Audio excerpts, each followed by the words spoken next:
Hey guys, Fellow here with the InnerGeekZone.com, and this is going to be our first look at Aion Online. This is an MMO from NCSoft, and it went free to play on April 11th, 2012.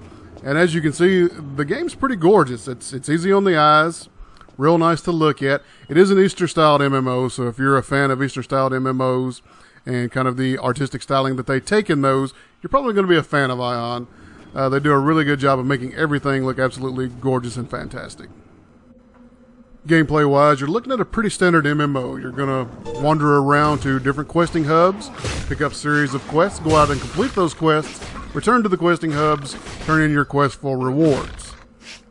And of course, to complete a large majority of those quests, you're going to have to go out and kill things.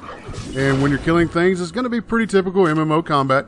You've got some action bars, and you're going to put abilities on those action bars, and you're going to hit hotkeys that correspond with the ability you want to use. And that's how you're going to kill things. Aion changes this up just a little bit by letting your character's movement dictate a little bit of some of your offensive and defensive stats. For example, if you're moving forward towards an enemy, you're going to pick up a slight physical damage increase, but you're going to be more vulnerable to attacks from the enemy. If you're moving backwards away from the enemy, you're going to pick up a bonus to your parry and block, but lose some of your physical damage capability. And if you're running strafing side to side, you're going to gain some evasion rating. So if you keep the movement bonuses in mind while you're in combat, it can add a bit of a unique flavor and give you a little bit of that action combat feel instead of the typical MMO, just walk up to it, stand there, hit your buttons until it's dead kind of thing. When it comes to character creation, you've got two factions to choose from, the Asmodeans and the Ilios. And as you'll see right here, on each server, you can only have one faction or the other. If you on one server you make some Asmodeans, you can't make any Ilios, or if you make Ilios, you can't make any Asmodeans. You have to switch servers to try out the other faction. Cosmetically, there's only a slight difference between the two factions, and storyline-wise, they're each going to have their own little faction story of why they are who they are and why they're fighting each other. But each one's going to have the same classes. You're going to have male and female of each version. You've got warriors, you've got scouts, you've got the mages, and you've got the priests. So you've pretty much got your standard fantasy classes covered. Each class receives a standard set of spells and abilities they're going to use to quest and explore around the world up until they hit level 9. At that point, you're going to receive what they call your Ascension quest.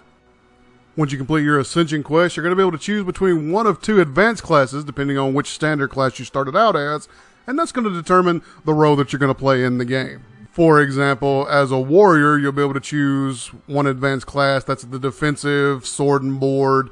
I'm the tank. I'm going to take all the damage class. Or you can choose to fill a more offensive role.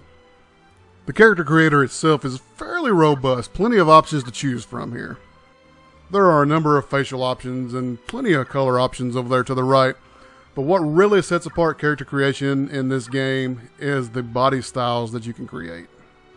This character creator has the ability to make your character any shape and size that you might want. You can make anything from a big, hulking, muscular hero to a little bitty tiny thing that just kind of scampers around the world, nipping at the heels of the enemy, I suppose. Coupled with a large amount of sliders over there to the right, you can really create any shape and size of character you want to create. You can adjust everything from head size, shoulder width, waist size, leg length, arm length.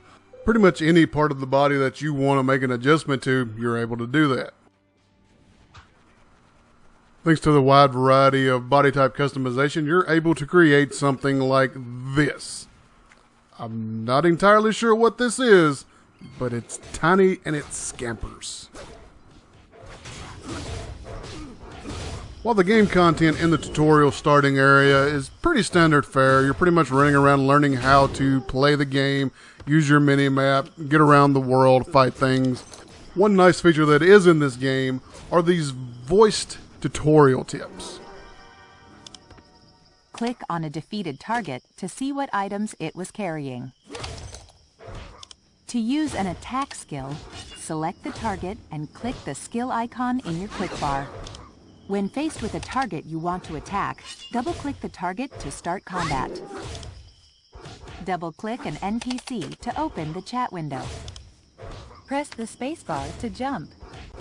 Check the basic information window, XP bar, and target information window on your screen.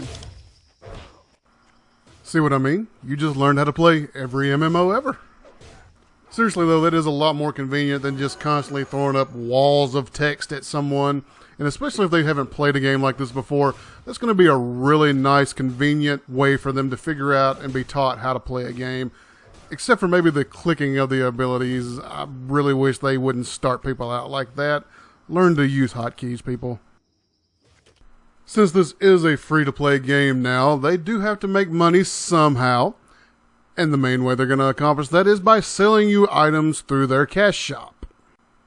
The cash shop is available through your web browser, and from here you can turn your real-world money into in-coin, which you can then use to purchase in-game items. There are a wide variety of items to be purchased here in the cash shop, including options for your housing, pets, mounts, clothing, all sorts of different things. Now, Aion, of course, has many of the same features that you're used to in all your other MMOs, including gathering and crafting, PvP, PvE raid content. It also has player housing, and after you ascend at level 9, you'll also gain the ability to sprout wings and fly in certain areas. Before going free-to-play, Aion was a premium game, meaning you had to purchase the box of the game and also pay a monthly fee. So you're probably going to find a little more depth and a little more variety of features available in this game than you would some free-to-play games that are developed solely to be free-to-play. This game's actually been out for a couple of years now, so it does have some development time behind it, and some things have been added and taken away and changed to make it a better overall gaming experience. If you're not a huge fan of Eastern MMOs like myself, you may want to steer clear of Aion. You're going to run into a lot of the typical Eastern MMO type things that you may not like about that genre, including a little bit of a cartoony anime styling in the graphics, some ultra grinding when it comes to questing, killing lots of mobs, things of that sort.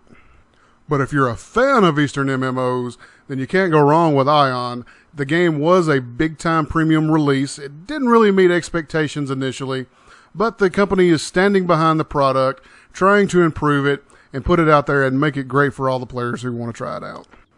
Overall, this game really is a step above some of the other free-to-plays that are out there, and quality-wise is on a level equivalent to something like DDO or Lotro. There are quite a few elements that come together in this game to really set it apart and make it a unique experience for players. At the end of the day, it is a free MMO, so if you think you might be interested in it, just download it, give it a try. If you don't like it, the worst you have to do is uninstall it. Well, that's going to about wrap it up for our first look at Aion Online. As always, you can check out what we think of all the latest games at our blog at theinnergeekzone.com. If you enjoyed this video, don't forget to hit the like button, subscribe to the channel, tell a friend, help spread the word. You can follow us on Twitter at InnerGeekZone and find us on Facebook at facebook.com/TheInnerGeekZone. As always, guys, thank you very much for watching, and we'll see you next time.